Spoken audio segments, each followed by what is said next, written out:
Dear participants, my name is Dr. Julia Zając, and I would like to welcome you at our very, very first seminar under the EuroBlood First Day webinar program. So first of all, I would like to ask you for switching your cameras and also muting your microphones in order to maintain better streaming quality for all of us. And of course, I encourage you to participate in discussion. So if you have any questions during the presentation, please write the questions in the chat. We are very honored to introduce you to our first speaker, Professor Nicolas Boissel, who will guide us today through the management of relapsed refractory acute lymphoblastic leukemia in adult. Professor Boissel is the head of the Adolescent and Young Adults Unit at the Department of Hematology at St. Louis Hospital and Professor of Medicine at the Diderot University, Paris. He's also a member of the French National Cooperative Groups for Acute Lymphoblastic Leukemia, GRAL, and Acute Myeloid Leukemia Alpha. I hope you enjoy the webinar, and Professor Nicolas Boissel, the microphone is yours. Thank you very much, Julia, for this nice introduction. So I will start by sharing my screen. Thank you. So during the first 30 minutes, we'll go through this point about the management of relapsed refractory acute lymphoblastic leukemia in adults. And I would like first to say that I will give a focus on Ph-negative B-ALL, which is a more frequent form of B-ALL in this age range. And I would mention the elderly patient, but it will not be the main point of my topic tonight. So these are my conflicts of interest. And the agenda. The first point will be the description of the unmet needs in this population of patients, of adults with B-ALL, mostly at relapse. There are some patients that are primary refractory, but it's not the majority of the patients. And then I will give a brief description of the new drugs that have been recently approved for this patient, relapsed refractory. And I will give an overview of what we expect in terms of benefit as a salvage therapy, but also I will mention, and that is very important, the safety profile of all of this therapy, and give a balance between this expected benefit and safety profile for each of these drugs. So first of all, we have made some progresses during the last decades in the treatment of B-ALL, and it has come in the patient age 18 to 60 years old from two different improvements. The first one is that we are using more and more intensive pediatric-like intensive treatment in patients age up to 60 years old. And as you can see here on the left panel, it's the experience of the French group. It has dramatically improved the outcome of patients just by chemotherapy.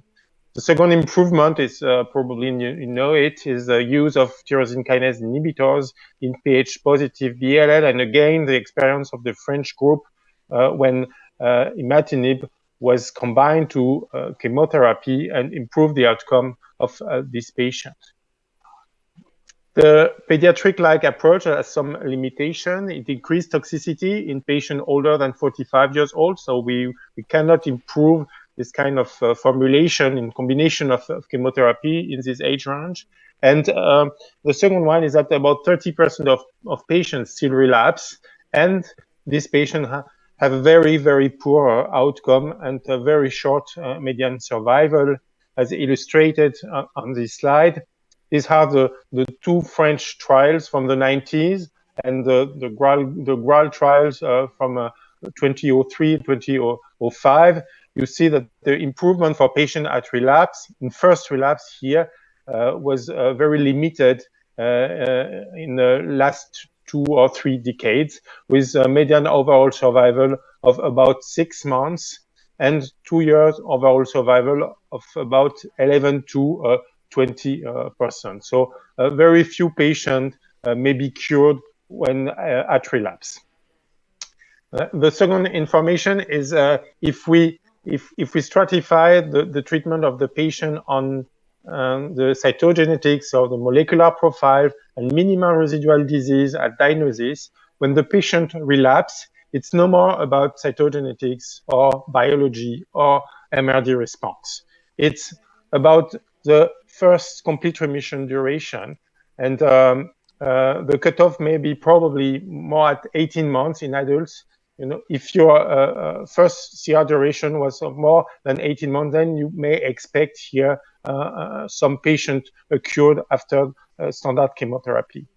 The first important point when your patient relapse is to bridge the patient to a second CR. And you see here again in our experience, if the patient reaches second CR, then you have some long-term survivors. If there is no second CR, then the outcome of the patient is very dismal. And the third one is the capacity or the ability to bridge the patient to allogeneic stem cell transplant in second CR. Again, if the patient in adults get a transplant in second CR, there are a chance to be long-term survivors. About 30% of them will survive. If you cannot, then the outcome is very poor. So what about our ability to get a second CR? First, the message is that before the era of immunotherapies, and we will discuss this after, there was absolutely no standard of care, meaning that there was a lot of chemotherapy that was used as salvage in ALL in adults, and mostly drugs that are coming from the AML world. So FLAG-IDA, high-dose RSC plus anthracycline. The second message is, again, if your patient has a quite long CR1 duration of more than 18 months, then standard chemotherapy may give you some quite nice results with CR2 rates of about 70 to 90% here on the right in the German experience. They describe in very quite low number of patients, about 30, but if you use a standard induction regimen for a patient that relapses after 18 months, then you may expect to have up to 90% of second complete remission, and then to bridge a patient, of course, to allogeneic stem cell transplant. So the first message is that if you have a long CR1 duration, then you may expect quite good results from chemotherapy, and why not the same chemotherapy than these used to get the first CR. So there is a real need to have new drugs, and you probably know these drugs are coming from the immunity world, and mostly antibodies, naked antibodies are used. For instance, rituximab in CD20 positive ALL. It works. It has been randomized also by the French group, and only 1/3 of patients express the CD20 antigen, but it improves the event-free survival in the patient.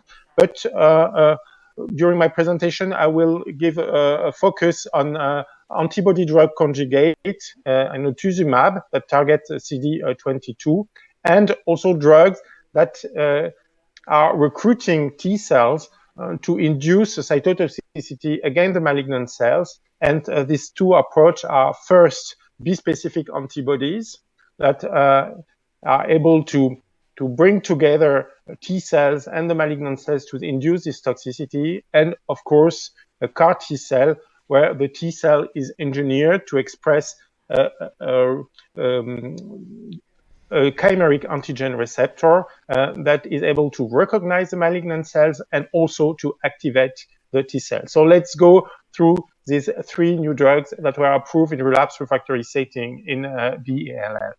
The first one is not an immunotherapy, it's a chemotherapy, but targeted chemotherapy combined to an antibody, which is an anti-CD22 antibody. So CD22 is expressed in more than 90% of ALL cases, so widely expressed. And here the drug that is combined to this antibody is calyciamycin. Calyciamycin is linked through a linker that is hydrolyzed when the antibody and the drug is internalized inside the cell. So the calyciamycin is released inside the cell, so it's considered as a targeted therapy.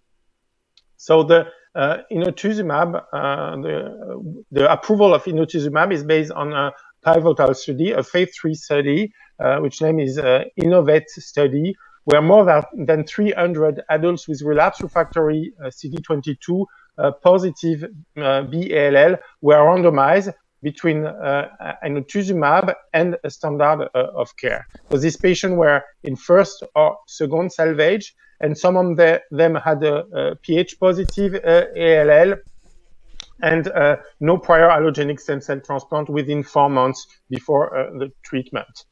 As I said, there is no standard of care in this setting, so patients were allowed to receive FLAG-IDA, cytarabine plus mitoxantrone, like in AML, or high-dose chemotherapy. In the inotuzumab arm, they receive up to 6 cycles with inotuzumab at 0.8 milligram per square meter at day 1 and 0.5 at day 8 and day 15, and this dose was reduced when the patient achieved complete remission. So in terms of complete remission, this was quite an impressive study, since the complete remission rate in the inotuzumab arm was 80.7% versus 29.4% in the standard therapy group, and this difference was significant. And you can see here that in almost all subgroups, in terms of bone marrow infiltration, CD22 expression, karyotype, the benefit was in favor of the use of inotuzumab, again, in terms of early response.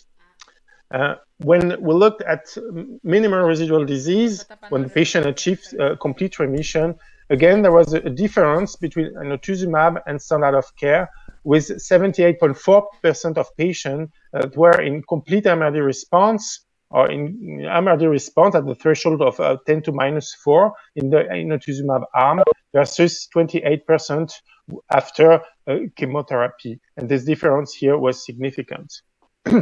In terms of duration of remission, the difference was not quite obvious, but it exists. It was significant, and the overall survival was quite the same up to 15 months. And you see here a divergence of the curves, with a survival at 2 years of 23% in inotuzumab arm versus 10% in the chemotherapy arm, and this difference was significant again.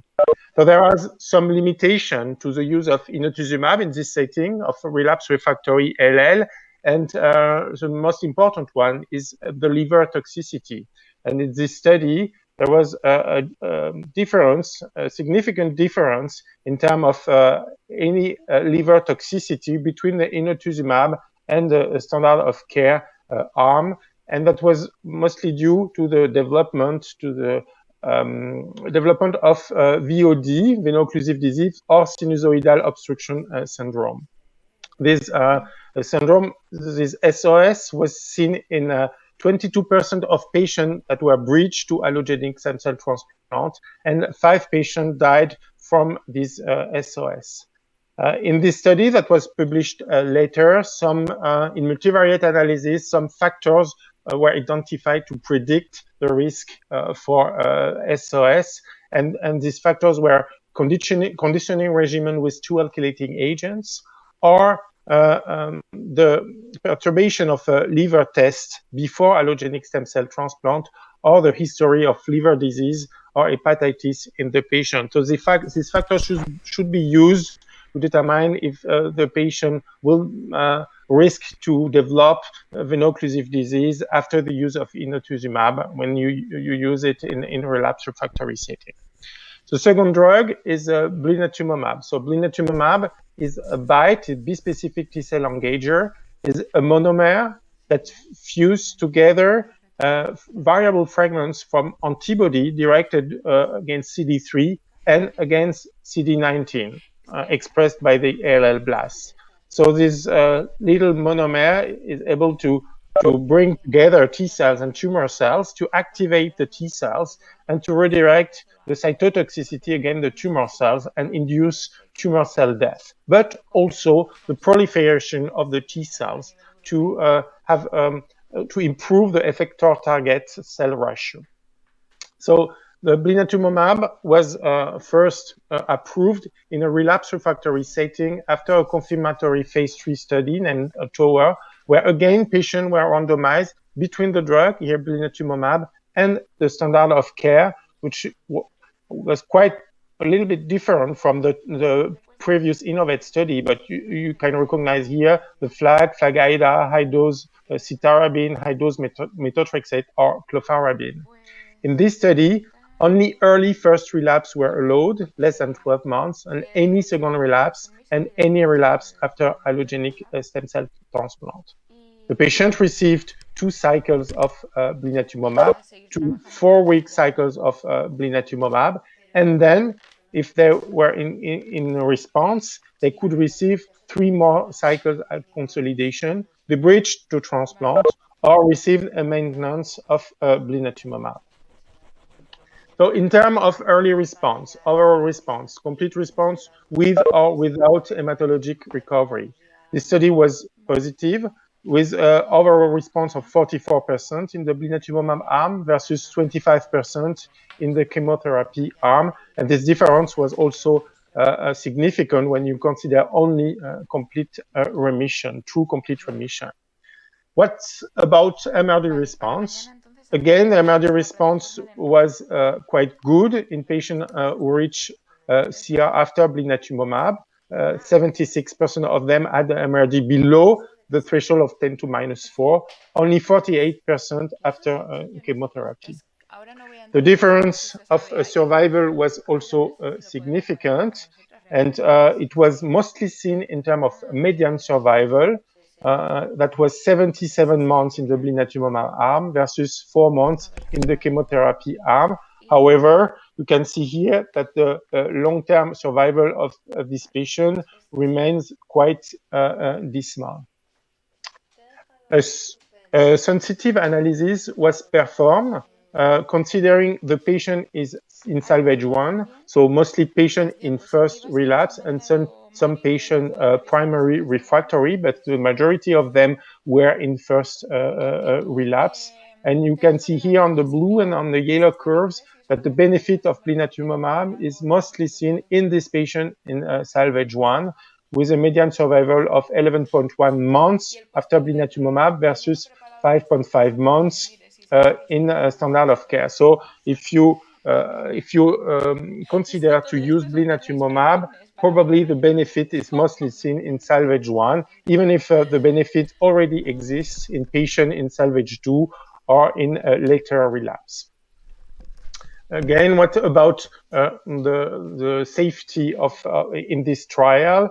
First, there was less adverse event in the Blinatumomab arm. If you are used to Blinatumomab, you know that it's quite well tolerated in terms of any adverse event, but also grade 3 or more adverse events. There was more cytokine release syndrome, and I will come back to this CRS with the CAR-T, and more that's intriguing, more neurological events in the standard of care arm, but here you should consider that all neurological events were put together, central nervous system and peripheral nervous system adverse events, and as you know, probably in relapse, patient experience more peripheral after chemotherapy, more peripheral neurological events, for instance, polyneuropathy due to the use of alkaloids. What about infection and cytopenias? You have some neutropenia after Blinatumomab. but the difference was very significant when compared to standard of care, with less cytopenias, less neutropenias, and also less infections. So a very favorable safety profile for Blinatumomab when compared to standard of care.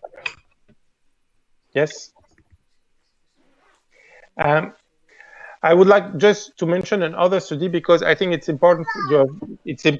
For the discussion. Blinatumomab was also assessed in another context of MRD positive disease.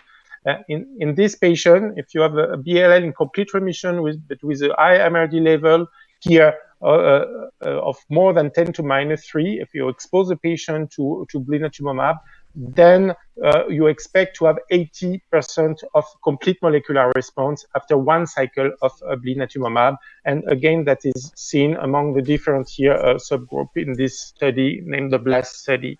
The outcome of patients who reach a complete molecular response after being exposed to Blinatumomab is demonstrated here. The median survival is not reached if the patient reaches the complete molecular response. If you don't reach a complete molecular response, then your outcome is what is expected with patients with high MRD level at this stage of the disease.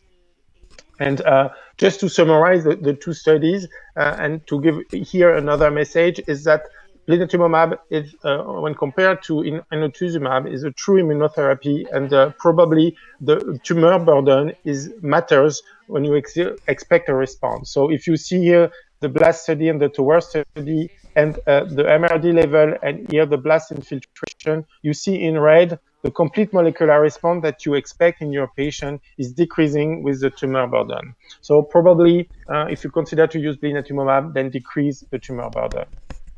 Just to illustrate this, recently at last ASH meeting, this phase 3 of the children oncology group was reported where patient children, but also adolescents and young adults in first relapse and in complete remission after a salvage therapy, chemotherapy, were randomized to receive Blinatumomab versus chemotherapy and to be bridged to allogeneic stem cell transplant.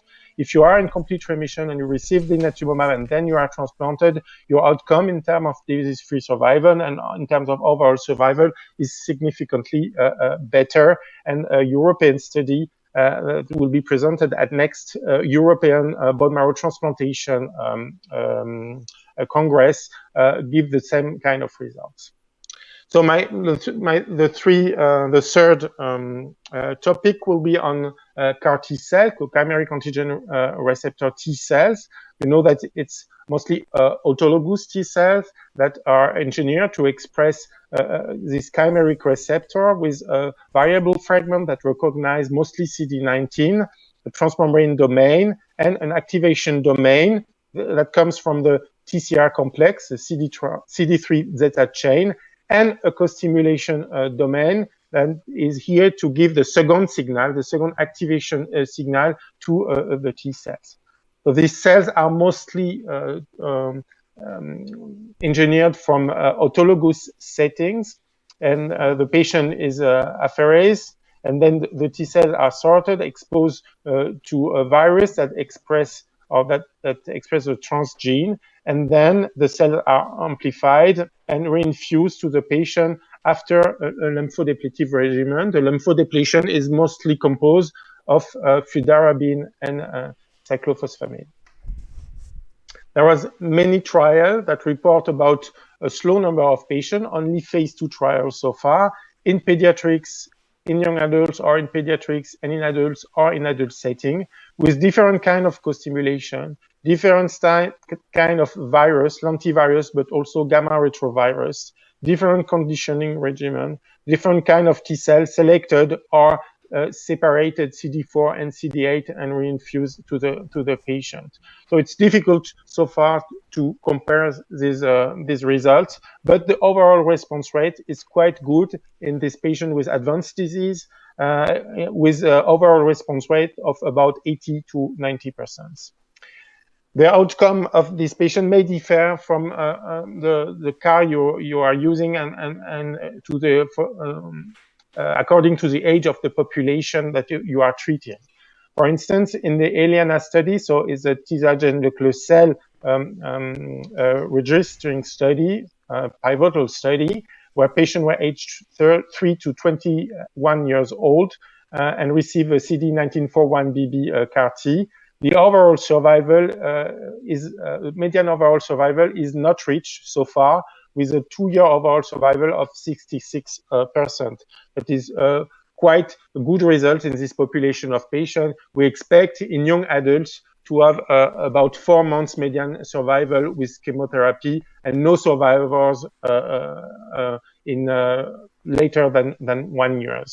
So in the Memorial Sloan Kettering Cancer Center experience with adult patients and CD28 co-stimulation, you see that the results are not so good, and it's difficult to know so far. It's why the results are not as good, because of the population of patients or because of the co-stimulation that is different than in the T-cell local cell. What is important is that we mentioned inotuzumab, blinatumomab, none of them can go through the blood-brain barrier, but the CAR-T does. And you can see here the amplification, expansion of the CAR-T in the cerebral fluid, and the disappearance of blast infiltration, and here also a response in terms of infiltration, meningeal infiltration. So you know that the issue with a CAR-T cell is about cytokine release syndrome and immune effector cell-associated neurotoxicity syndrome. They are quite frequent, far more frequent than with blinatumomab. So CRS is seen in more than 70% of the patient, and in some study in almost all patients, with severe form, grade 3 or more, in about 1/4 of the patient. The neurotoxicity, or ICANS, is differently seen among the different kind of co-stimulation. So the most important neurotoxicity are seen in lymphoma, but also in leukemia with CD28 co-stimulation. You can see here about 40% of cases grade 3 or more.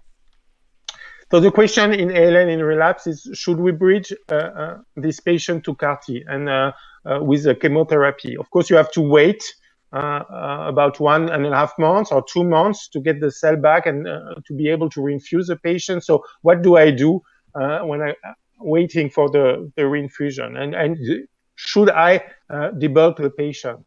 So there is a clear impact of the tumor burden on the toxicity first.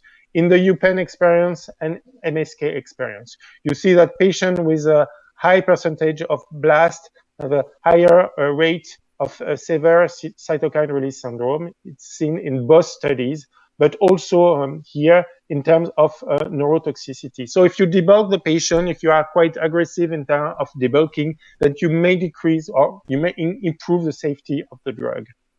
The second point is that in some study, there was a correlation between the tumor load before the CAR-T and the outcome of the patient. It's a case here with the Memorial Sloan Kettering experience with a threshold at 5% blast in the bone marrow. If you have a high disease burden, then your outcome is lower than if you have a low disease burden. It has been described in allogeneic stem cell transplant. It may be true before the use of CAR-T. Here, in the Fred Hutchinson experience, you see that all the parameters here in red that are correlated to event-free survival are in fact correlated also with the infiltration of the bone marrow blast, neutrophil count, extramedullary disease, platelet count, LDH just before lymphodepletion. All these parameters that predict the outcome are correlated to the tumor burden. So the second question is, should we transplant after CAR-T? There is one study, again from the Fred Hutchinson, that suggests that the patient that achieve a MRD negative complete remission of CAR-T have a better event-free survival if they are bridged to allogeneic stem cell transplant after CAR-T. And unfortunately, it hasn't been seen with other CAR-T in other trial. And you see here in the ELIANA study, the survival of the patient that are censored or not after allogenic, for allogenic stem cell transplant after CAR-T, and the outcome is the same. In the MSK experience, patient with allogenic stem cell transplant or without allogenic stem cell transplant seems to have the same kind of outcome. You should, I should mention that the majority of the patients were transplanted before the CAR-T in the ELIANA study, and 1/3 of the patients in the Memorial Sloan Kettering study. So the last point, the last issue with CAR-T is the CD19, the escape mechanism to the CD19 targeted therapy. It was also seen with Blinatumomab. And the most important mechanism is the occurrence of a mutation of or deletion of the CD19 gene that led to the loss of the expression of the gene, or the expression of a truncated protein here with the loss of the epitope that is recognized by the CAR-T. The second mechanism is a lineage switch that is mostly seen in immature ALL and mostly in MLL positive ALL, and some switch were observed from ALL to AML, and of course the loss of the expression of CD19 and a relapse, an AML relapse that escaped to the immunosurveillance of the CAR-T. What to avoid this kind of escape? Then it's the use of other targeting CAR-T. And for instance, here last year were published 2 studies that are targeting CD22 antigen at the surface of the ALL. And you see that you can also observe nice results, about 70% of overall response, but also CRS and neurotoxicity. The mechanism of escape is not the loss of CD22, but a downregulation of CD22, and the mechanism of this downregulation is not known so far. So what are the options for adults with relapsed refractory BLL? There are 3 options coming from the TOWER, INNOVATE, and ELIANA study, 2 phase 3 and 1 phase 2 study, 2 in adults and 1 in children and young adults. And you saw that there are difference in terms of inclusion criteria. First, early relapse, mostly in the TOWER study, and in an INNOVATE study, pH positive ALL were included. So the overall response rates are quite different between the studies, but again, there was some difference in terms of population. The safety also is different. Mild with Blinatumomab, with a low rate of CRS, veno-occlusive disease after inotuzumab, and CRS after tisagenlecleucel, the CD19 CAR-T. So how to guide your decision when you treat, and you have to treat patient with relapse? The first probably is that patient, the younger patient in second relapse or in first relapse after allogenic stem cell transplant are good candidates to CAR-T, tisagenlecleucel. The second one is that if you have late relapse, then you may consider first relapse, you may consider to treat the patient with chemotherapy. There are some limiting prior medical history, and I would mention the liver condition to use inotuzumab. If you have a patient with a prior hepatotoxicity or hepatitis, then you should consider to use other options than inotuzumab. If you think about bridging chemotherapy, then probably for Blinatumomab, the results will be better if you debulk the patient before to use it, even in a relapse refractory setting. So the expected response is better in MRD positive setting than in relapse refractory.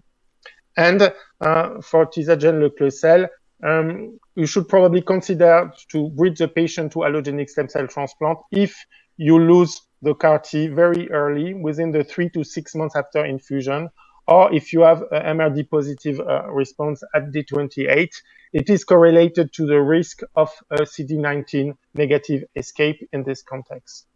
So what are the take-home message? globally, the prognosis of relapse refractory adult patient remains dismal, but has been improved with new therapies.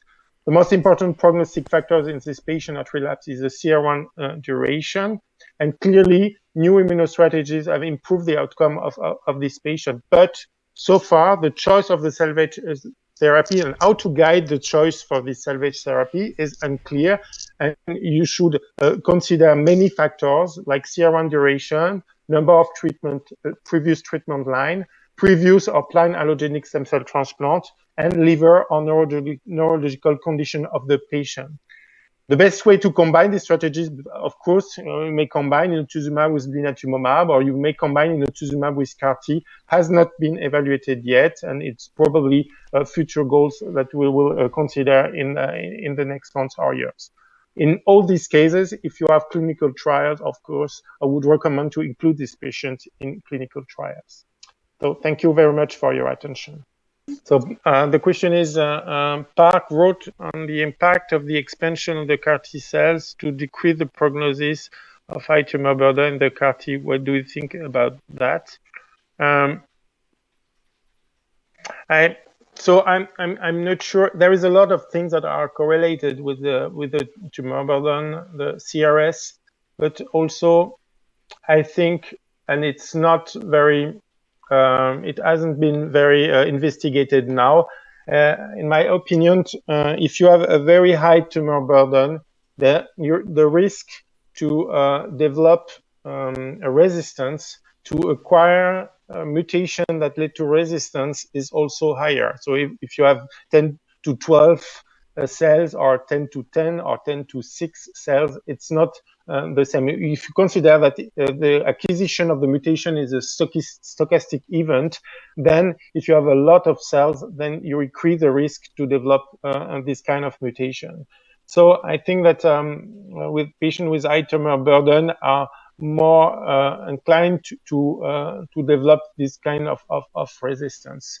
And of course, if you have a high tumor burden, then you are also exposed to have a higher risk of CRS and neurotoxicity, because CRS and neurotoxicity are both correlated to the expansion of the CAR-T and the rapidity, the speed of expansion of this CAR-T. So tumor burden, CRS, and perhaps the risk to escape to the CAR-T may be correlated for these reasons.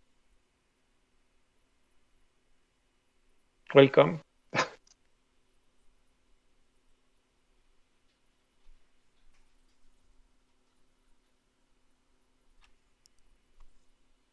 So the question is, what would you suggest for treating ALL, Ph negative relapse refractory neuroleukemia? I think that you mean that the patient has a isolated CNS relapse and no bone marrow relapse, or a combined relapse. It's probably not the same.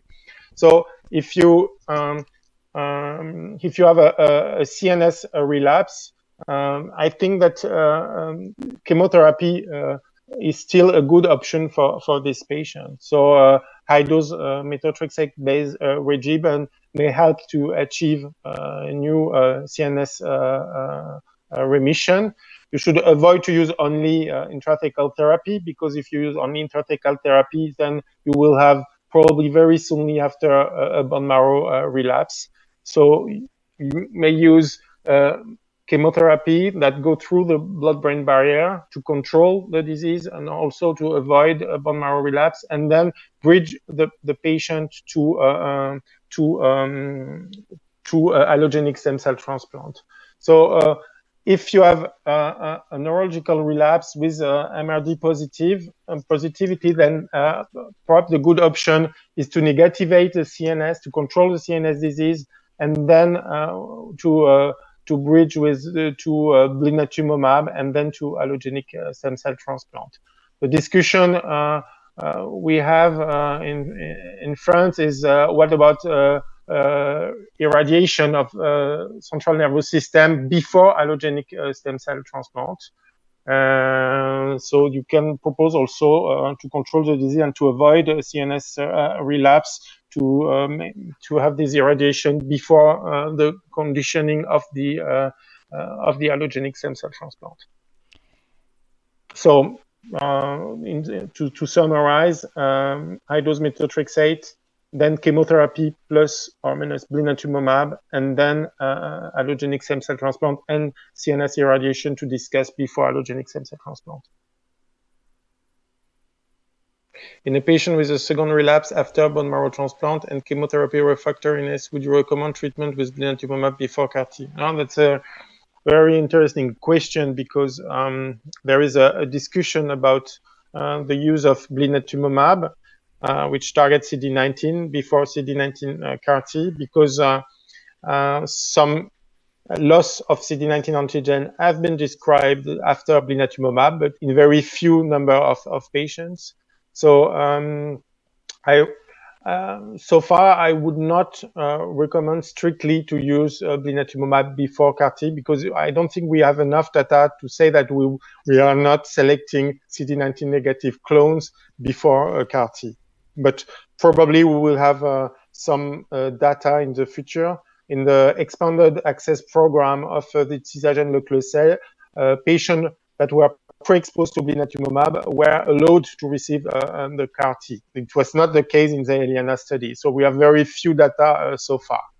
But publication in low number of patients are not convergent so far. So some data describe no effect of prior blinatumomab and some decrease efficacy of CAR-T. So what I would recommend so far, in the absence of very strong data, is to avoid blinatumomab, and just to control the disease with the chemotherapy if the disease is not too proliferative. What treatment would you suggest for primary chemorefractory older patients?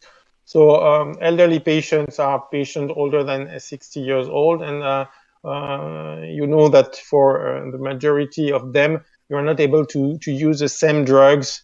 And for instance, asparaginase, that is a very important drug, or to expose them to corticosteroids for a long time. So it's a real issue to deal with this patient.